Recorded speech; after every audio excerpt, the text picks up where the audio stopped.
दोस्तों, success study Baloda YouTube channel में आपका स्वागत है। 8th ग्रेड वर्कबुक प्रश्नोत्तर पुस्तिका के अंतर्गत आज हम कक्षा 7 विषय विज्ञान का वीडियो लेकर आपके समक्ष आए हैं। तो चलिए शुरू करते हैं आज का वीडियो। पार्ट 1 पादपों में पोषण, है ना। पार्ट 1 पादपों में पोषण, उनमें पोषण कैसा होता है और पोषण किसे कहते हैं, इसके बारे में सारे जानकारी जो है इस वीडियो के अंदर हम प्राप्त करने वाले हैं। तो देखिए, पहला जो प्रश्न है वह है पोषण किसे कहते हैं, भोजन के प्रमुख घटकों के नाम लिखिए, है ना। उत्तर है सजीवों द्वारा भोजन ग्रहण करने एवं इसके उपयोग की विधि को पोषण कहते हैं, ठीक है ना। जो सजीव होते हैं उनके द्वारा भोजन ग्रहण करने और उसके उपयोग की जो विधि होती है उसको क्या कहते हैं, पोषण कहते हैं, ठीक है ना। भोजन के प्रमुख घटक हैं कार्बोहाइड्रेट, प्रोटीन, वसा, विटामिन एवं खनिज, ठीक है। चलिए नेक्स्ट क्वेश्चन लेते हैं। पौधे के किस भाग को पौधे की खाद्य फैक्ट्रियां कहा जाता है एवं क्यों। इसका उत्तर हो जाएगा पत्तियों को पौधे की खाद्य फैक्ट्रियां कहा जाता है क्योंकि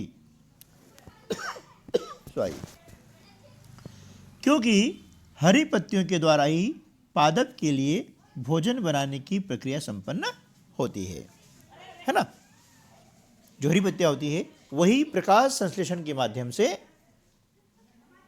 पादप के लिए भोजन तैयार करती हैं। प्रश्न क्रमांक 3, मरुस्थलीय पादपों में पत्तियां शल्क और सूल रूपी हो जाती है क्यों। इसका उत्तर हो जाएगा मरुस्थलीय पादपों में वाष्प उत्सर्जन द्वारा जल क्षय को कम करने के लिए पत्तियां शल्क अथवा सूल रूपी हो जाती है। देखिए, जल यानी पानी होता है, क्षय यानी कम हो जाना, है ना। तो वाष्प उत्सर्जन के द्वारा यदि पानी की जो कमी हो जाती है ना, तो उस जल क्षय को कम करने के लिए, है ना, पत्तियां शल्क और सूल रूपी हो जाती हैं। अब देखा होगा कि जैसे कैक्टस होता है, कैक्टस में क्या होते हैं, कांटे होते हैं, है ना। अब देखा होगा तो कैक्टस जो है मरुस्थलीय पौधे का बहुत ही अच्छा एक उदाहरण है, जिसे हम नागफनी भी कहते हैं। चलिए प्रश्न क्रमांक 4, जड़ द्वारा अवशोषित जल एवं खनिज पत्ती तक किस प्रकार पहुंचते हैं। इसका उत्तर है जड़ द्वारा अवशोषित जल एवं खनिज वाहिकाओं द्वारा पत्तियों तक पहुंचाए जाते हैं।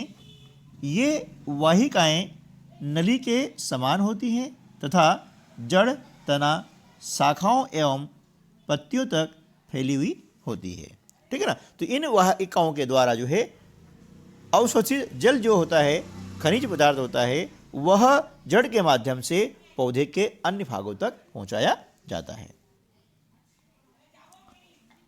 प्रश्न क्रमांक 5, स्वपोषी तथा विषमपोषी को वर्गीकृत कीजिए, है ना। यानी स्वपोषी और विषमपोषी किसे कहते हैं। तो देखिए, जो जीव अपना भोजन स्वयं संश्लेषित कर लेते हैं उन्हें हम कहते हैं स्वपोषी, है ना। जो अपना भोजन स्वयं तैयार कर लेते हैं, ठीक है ना, वे क्या कहलाएंगे, स्वपोषी कहलाते हैं। लेकिन ऐसे जीव, है ना, देखिए जंतु एवं अधिकतर अन्य जीव पादपों द्वारा संश्लेषित भोजन ग्रहण करते हैं, उन्हें विषमपोषी कहते हैं, है ना। तो हम ये भी कह सकते हैं कि ऐसे जीव जो किसी अन्य पादपों द्वारा संश्लेषित यानी निर्मित किए गए भोजन पर निर्भर होते हैं, उन्हें हम विषमपोषी कहते हैं। इस प्रकार भी आप लिख सकते हैं, कोई दिक्कत नहीं है, ठीक है ना। चलिए नेक्स्ट है प्रश्न क्रमांक 6, पादपों में सहजीवी संबंध को उदाहरण सहित समझाइए, है ना। इसका उत्तर हो जाएगा कुछ जीव एक दूसरे के साथ रहते हैं तथा अपना आवास एवं पोषक तत्व एक दूसरे के साथ बांटते हैं, इसे सहजीवी संबंध कहते हैं। जैसे उदाहरण के लिए कुछ कवक वृक्षों की जड़ों में रहते हैं और कवक को पोषण प्रदान करते हैं, बदले में उन्हें जल एवं पोषकों के अवशोषण में सहायता मिलती है। किन्हें? उन वृक्षों को, है ना। तो वृक्ष क्या करते हैं? उनकी जड़ों में कुछ कवक रखते हैं, तो कवक को क्या करते हैं? पोषण प्रदान करते हैं। तो बदले में क्या करते हैं कवक? उन वृक्षों को जो है जल और पोषक पदार्थों के अवशोषण में मदद करते हैं, ठीक है ना। ये एक दूसरे के जो संबंध होता है, एक दूसरे का जो निर्भरता होती है, उसे हम कहते हैं सहजीवी संबंध। एक जीव का दूसरे जीव पर निर्भर होना कि हम कुछ दे रहे हैं, बदले में कुछ ले रहे हैं, इस प्रकार का जो संबंध होता है वह कहलाता है सहजीवी संबंध, ठीक है ना। चलिए प्रश्न क्रमांक 7, परजीवी एवं मृतजीवी को उदाहरण सहित बताइए। इसका उत्तर हो जाएगा ऐसे पादप जो अपना भोजन उस पादप से प्राप्त करते हैं जिस पर वे आरोहित होते हैं, परजीवी कहलाते हैं। जैसे अमरबेल का पादप, आपने देखा होगा कि पीले रंग का अमरबेल होता है, इसमें जड़ नहीं होती है, ये किसी पौधे पर छाया रहता है और अपना भोजन उस पौधे से ही प्राप्त करता है जिस पर कि वो छाया हुआ है, यानी आरोहित है। तो इसे हम कहते हैं परजीवी, है ना। ऐसे जीव जो किसी मृत एवं विघटित जैविक पदार्थों से पोषक तत्व प्राप्त करते हैं, मृतजीवी कहलाते हैं। जैसे कवक, है ना। अब ऐसे जीव जो किसी मृत में हैं या विघटित जैविक पदार्थ हैं, वहाँ से पोषक तत्व प्राप्त कर रहे हैं, उसे हम कहते हैं मृतजीवी। जैसे कवक आपने देखा होगा, है ना, कवक के छत्ते होते हैं बारिश के समय, है ना। तो वे क्या करते हैं, जो लकड़ी वगैरह होती है वहाँ से अपना पोषण प्राप्त करते हैं। अगला जो प्रश्न है प्रश्न क्रमांक 8, कीटभक्षी पादप भोजन का भक्षण किस प्रकार करते हैं, सचित्र समझाइए। इसका उत्तर हो जाएगा कीटभक्षी पादप जैसे घटपर्णी की पत्तियों की संरचना घड़े यानी घट के समान होती है। पत्ते का शीर्ष भाग घड़े का ढक्कन बनाता है। घड़े के अंदर अनेक अधोमुखी रोम होते हैं। जब कोई कीट घड़े में प्रवेश करता है तो यह उसके रोमों के बीच फंस जाता है और घड़े में उपस्थित पाचक रस द्वारा कीटों का पाचन हो जाता है। इस प्रकार से जो है कीटभक्षी पादप भोजन का भक्षण करते हैं। और ये देखिए, ये चित्र है, आप देख रहे हैं कि ये जो पौधा है यह घटपर्णी का है और इसकी जो पत्ते होते हैं ना, जब देख रहे हैं ये हिस्सा जो है ये यहाँ पर आपको दिखाया गया बड़े रूप में, है ना। तो यहाँ पर ये जो पत्ता होता है ये एक ढक्कन के रूप में होता है ना। और ये क्या करता है, जैसे कोई जीव इसके अंदर प्रवेश करता है ना कीट, तो ये ढक्कन बंद हो जाता है और वह कीट का जो है पाचक रस द्वारा पाचन हो जाता है, ठीक है। चलिए नेक्स्ट प्रश्न क्रमांक 9, प्रकाश संश्लेषण क्रिया का प्रवाह चित्र बनाइए एवं समीकरण से व्याख्या कीजिए। इसका उत्तर हो जाएगा प्रकाश संश्लेषण के दौरान पत्ती की क्लोरोफिल युक्त कोशिकाएं सूर्य के प्रकाश की उपस्थिति में कार्बन डाइऑक्साइड एवं जल से कार्बोहाइड्रेट का संश्लेषण करती है। इसे निम्न समीकरण के द्वारा व्यक्त कर सकते हैं।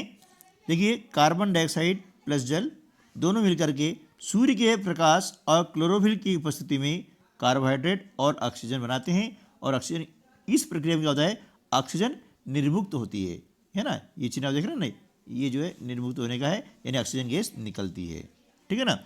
ये आप देख रहे हैं, यह चित्र प्रकाश संश्लेषण क्रिया का है ना। पत्तियों में होता है क्लोरोफिल, ये सौर ऊर्जा प्राप्त कर रहे हैं यानी सूर्य का प्रकाश, है ना। और इसके साथ में कार्बन डाइऑक्साइड गैस और ये ऑक्सीजन गैस जो इसमें बन के बाहर निकल रही है, ठीक है। प्रश्न क्रमांक 10, मृदा में पोषक तत्वों की पुनः पूर्ति किस प्रकार से होती है। मृदा यानी मिट्टी जिसमें कि फसल पैदा होती है उसे कहते हैं मृदा, सॉइल, है ना। पादप मृदा से खनिज पोषक तत्व अवशोषित करते हैं, है ना। जो भी पादप होते हैं, पौधे होते हैं, वे क्या करते हैं, मिट्टी से ही अपने पोषण के लिए खनिज पदार्थ वगैरह अवशोषित करते हैं, जिससे क्या होता है कि मृदा में इनकी मात्रा लगातार कम होती जाती है ना। अब इस कमी को पूर्ति करने के लिए क्या करते हैं, नाइट्रोजन, पोटेशियम, फास्फोरस आदि पोषक तत्वों से समृद्ध करने के लिए भूमि में उर्वरक तथा खाद मिलाया जाता है। यानी पौधे के लिए नाइट्रोजन, पोटेशियम, फास्फोरस आदि पोषक तत्व आवश्यक होते हैं जो पौधे के द्वारा अवशोषित कर लिए जाते हैं। तो उनकी कमी को पूरी करने के लिए हम क्या करते हैं, भूमि में जो है उर्वरक तथा खाद मिलाते हैं और इस प्रकार से मृदा में पोषक तत्वों की पुनः पूर्ति की जाती है। ठीक है, चलिए तो आज के वीडियो में बस इतना ही। मिलते हैं अगले वीडियो में, तब तक के लिए नमस्कार, जय हिंद। यदि आपको ऐसा ही और वीडियो चाहिए तो चैनल को यदि आपने अभी तक सब्सक्राइब नहीं किया है तो उसे सब्सक्राइब कर लीजिएगा, वीडियो को लाइक और शेयर जरूर कीजिएगा। जय हिंद।